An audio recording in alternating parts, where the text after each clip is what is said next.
दिल्ली के लाल किले से सिर्फ 45 किलोमीटर दूर फरीदाबाद के धौज इलाके में यह अल फला यूनिवर्सिटी है। मैं फिर कह रहा हूं, हमारे वो दर्शक जो उस इलाके में रहते हैं उन्हें इस अल फला यूनिवर्सिटी के बारे में बिल्कुल पता होगा। आज बड़ा सवाल यह है कि क्या अल फला यूनिवर्सिटी आतंकवाद की सबसे बड़ी प्रयोगशाला बन चुकी है। अब तक 3 ऐसे लोगों को गिरफ्तार किया गया है जो इसी अल फला यूनिवर्सिटी के मेडिकल कॉलेज में पढ़ाते थे या फिर वहां डॉक्टर थे। इनके नाम मैं आपको बता चुका हूं, डॉक्टर मुजम्मिल शकील, डॉक्टर शाहीन शाहिद और डॉक्टर सज्जाद अहमद, और हम आपको इनके बारे में बता चुके हैं। आज अल फला यूनिवर्सिटी के 52 लोगों से पूछताछ की गई।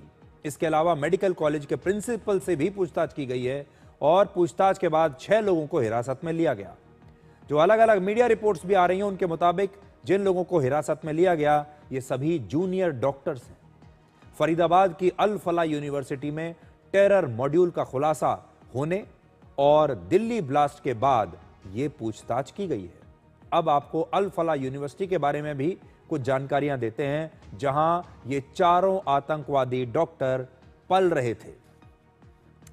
यह यूनिवर्सिटी फरीदाबाद में लगभग 70 एकड़ जमीन में बनी हुई है। सोचकर देखिए, 70 एकड़ जमीन में दिल्ली से 30 किलोमीटर दूर एक अल फला यूनिवर्सिटी में आतंकवाद की प्रयोगशाला बनी हुई थी।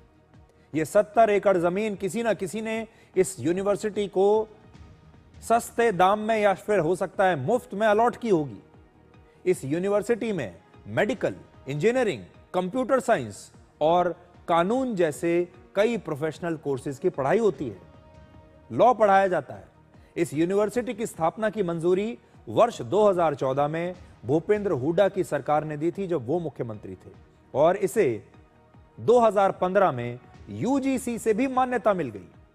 अल फला यूनिवर्सिटी के मेडिकल कॉलेज की सबसे ज्यादा चर्चा हो रही है। इस मेडिकल कॉलेज में एमबीबीएस का पहला बैच वर्ष 2019 में ही शुरू हुआ था और यूनिवर्सिटी की वेबसाइट के मुताबिक इस समय यहां एमबीबीएस कोर्स की फीस 74,50,000 रुपए है।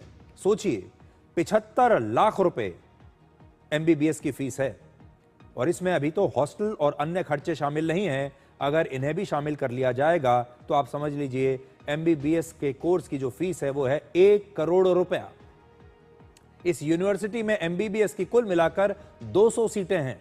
अब सवाल यह है कि जो बच्चे 1 करोड़ रुपए खर्च करके एमबीबीएस की पढ़ाई कर रहे हैं और उन्हें पढ़ाने वाले कुछ प्रोफेसर्स देश में बॉम्ब ब्लास्ट की साजिश रच रहे हैं, उन्हें पढ़ाने वाले लोग आतंकवादी हैं, तो सोचिए इस यूनिवर्सिटी में क्या होता होगा। इसी यूनिवर्सिटी के कैंपस में एक हॉस्पिटल भी है। अब जरा कल्पना कीजिए कि इस हॉस्पिटल में जो डॉक्टर काम कर रहे हैं उन्हीं डॉक्टर्स में से कुछ आतंकवादी हैं। 2011 की जनगणना के अनुसार हरियाणा में मुस्लिम आबादी सिर्फ 7% है, 7%, और हिंदुओं की आबादी 87.5% है। हरियाणा में कुल 22 जिले हैं और 21 जिलों में हिंदू बहुसंख्यक है। लेकिन एक जिला है जिसे कहते हैं नूह जिला, जिसे मेवात भी कहा जाता है, वहां करीब 79% मुस्लिम आबादी है। 79% मुस्लिम आबादी है मेवात में। और अल फला यूनिवर्सिटी जो फरीदाबाद के धौज में है, यह मेवात से सिर्फ कुछ ही किलोमीटर की दूरी पर है। डॉक्टर मुजम्मिल शकील जिस मस्जिद में नमाज पढ़ने जाते थे, उस मस्जिद के इमाम को भी पुलिस ने गिरफ्तार कर लिया है। दिलचस्प बात यह है कि यह इमाम भी मेवात का ही रहने वाला था और बाद में धौज की किसी मस्जिद का इमाम बन गया। मेवात में इस समय 130 से ज्यादा मदरसे हैं। मेवात में मुस्लिम आबादी कैसे बढ़ी, इसे आप इन आंकड़ों से देखिए। वर्ष 1981 में मेवात की कुल जनसंख्या में मुस्लिम 66% थे। 2001 की जनगणना में यह बढ़कर 75% हो गए। 2011 की जनगणना में मेवात में मुस्लिम आबादी बढ़कर 79% से ज्यादा हो गई। आप देखते जाइए कैसे आबादी बढ़ती चली जा रही है एक खास धर्म की, और 2025 में तो यह जनसंख्या अब और भी ज्यादा हो चुकी होगी।